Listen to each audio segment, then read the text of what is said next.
Nous nous retrouvons pour voir la deuxième partie de notre chapitre sur la dynamique des zones de divergence. Nous allons traiter de la production de la lithosphère océanique au niveau des dorsales, avec toujours cette distinction entre les dorsales lentes, comme ici la dorsale est-indienne, et les dorsales rapides, comme ici la dorsale pacifique. Ce document vous rappelle que le flux géothermique est plus important au niveau des dorsales rapides comme celle du Pacifique qu'au niveau des dorsales lentes comme la dorsale est-indienne. Alors nous allons commencer par traiter de la production des magmas au niveau des dorsales rapides. Donc ce graphique qui représente un diagramme de phase des péridotites du manteau en fonction de la profondeur à la fois et de la pression qui règne en profondeur et de la température. On retrouve une courbe qu'on appelle le géotherme océanique qui correspond aux températures, aux conditions de température et de pression qui règnent en profondeur, donc à un endroit donné. Et on retrouve deux autres courbes qui sont des courbes de changement d'état. La courbe du solidus, qui marque un changement d'état entre un matériel solide et une fusion partielle du matériel, et la courbe du liquidus, qui marquera un passage à un état 100% liquide. Vous retrouvez aussi un document que vous avez travaillé dans vos activités. Ce document représente les isothermes au niveau de la dorsale. On rappelle que les isothermes correspondent aux courbes reliant des points de température égale.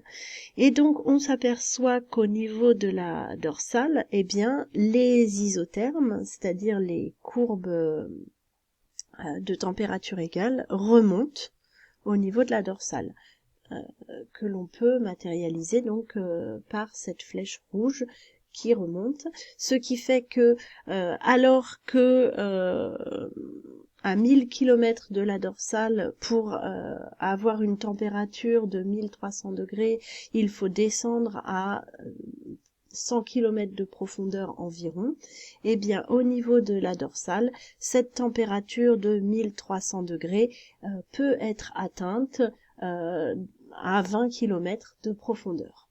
Alors, vous le savez, ceci est dû aux mouvements de convection qui ont lieu dans le manteau et en particulier donc à des remontées de matériel chaud qui ont lieu justement au niveau des dorsales, et ces remontées asténosphériques permettent la remontée des isothermes, et de ce fait nous avons un géotherme qui va être décalé il vient d'apparaître, ce géotherme rouge cette fois qui correspond au géotherme de dorsale, conditions de pression et de température qui règnent sous une dorsale. Alors on s'aperçoit que une roche située à 30-40 km de profondeur en temps normal sous les océans ne font pas. Les conditions de pression et de température ne sont pas réunies pour qu'elles fondent, mais la même roche située sous une dorsale, du fait de la remontée des isothermes, les roches remontent en gardant la même température, elles subissent donc une diminution importante de pression. On appelle ça une décompression adiabatique. Et le géotherme croise le solidus. Et donc, les roches peuvent commencer à fondre partiellement, puisque les roches entrent dans une zone de fusion partielle.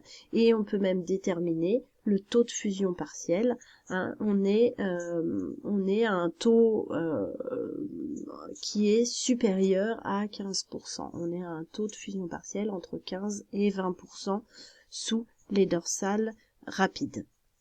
Donc, à quoi correspond la fusion partielle? Lorsque le géotherme croise le solidus, donc les roches qui se situent dans cette portion du géotherme voient les conditions de température et de pression réunies pour un début de fusion. Donc ce début de fusion se caractérise par une fraction de la roche qui reste solide et une fraction de la roche qui se liquéfie. On voit ici sur le document que la température et la pression s'opposent pour la fusion. C'est-à-dire que plus la pression est importante et moins la fusion va se réaliser, et au contraire, plus la température est importante et plus la fusion va se réaliser. C'est pour cela qu'il n'existe qu'une petite portion où les conditions de pression et de température sont compatibles pour que la fusion se réalise, puisque bien entendu, lorsqu'on va en profondeur, la température augmente, mais la pression augmente aussi. Voilà. Donc, lorsque les péridotites entrent en fusion partielle, eh bien, comme le montre le schéma ici, on voit certains minéraux qui vont entrer en fusion, qui vont se liquéfier. Donc, on va avoir des poches de magma et certains minéraux vont fondre préférentiellement, c'est-à-dire qu'ils vont fondre en premier.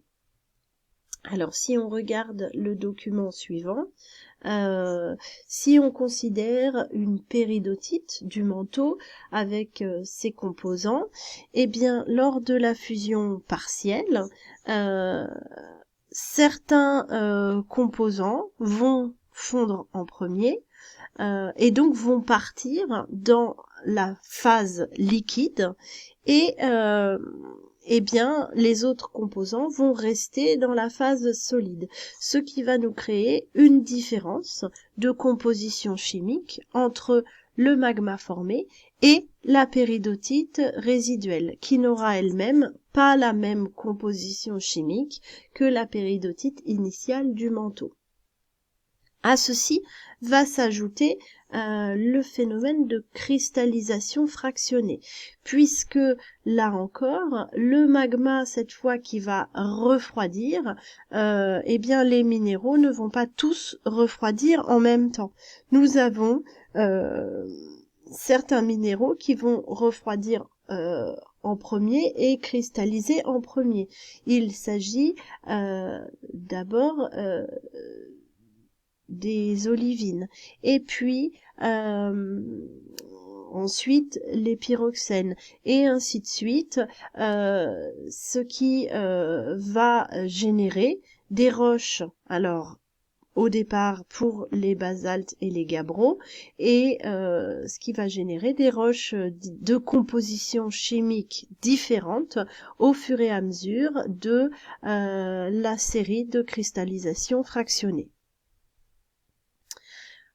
Au niveau des dorsales lentes, vous avez vu que ce n'est pas le même phénomène qui se passe, et vous retrouvez d'ailleurs une courbe de solidus supplémentaire, courbe de solidus qu'on appelle le solidus hydraté.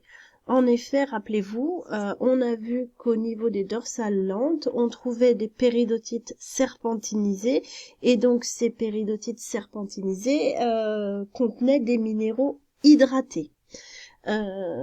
Donc, au niveau des dorsales lentes, même si le géotherme ne croise pas le solidus parce que les conditions de pression et de température ne sont pas réunies pour la fusion partielle, eh bien, nous avons le fait que les minéraux soient hydratés qui abaisse le point de fusion des roches et qui va permettre aussi une fusion partielle des roches, mais une fusion partielle moindre par rapport au dorsal rapide. Alors, comment est-ce que cela se manifeste au niveau du fonctionnement de la dorsale lente? Donc, nous avons dit une fusion partielle faible et intermittente. Donc, cette fusion partielle faible et intermittente, couplée à l'action des forces divergentes, va d'une part, grâce à l'action des failles normales et des failles de détachement, va permettre l'exhumation, c'est-à-dire la remontée en profondeur du manteau qui va arriver en surface. De plus, le fait que les péridotites soient hydratées, on a dit que cela diminuait la température nécessaire à la fusion des roches, et donc on va avoir localement des lentilles de gabbro et des lentilles de magma qui vont se former. Alors tout ça, nous pouvons le traduire dans un schéma fonctionnel relativement simple qui décrit la série l'enchaînement, je veux dire, des événements. Donc nous avons les dorsales lentes, nous avons une température du manteau qui est moins chaude, un flux géothermique qui est plus faible, ce qui génère une fusion partielle faible et intermittente. Nous avons dit que au niveau de ces dorsales lentes, nous retrouvons des forces divergentes qui créent des failles normales et des failles de détachement, ce qui entraîne l'exhumation du manteau et la remontée des péridotites. Par ailleurs, ces péridotites qui sont hydratées voient leur point de fusion abaisser et localement, on peut voir apparaître la formation de lentilles, de gabbro et de basalte. Et tout ça correspond donc à l'expansion océanique et la production de lithosphères océaniques.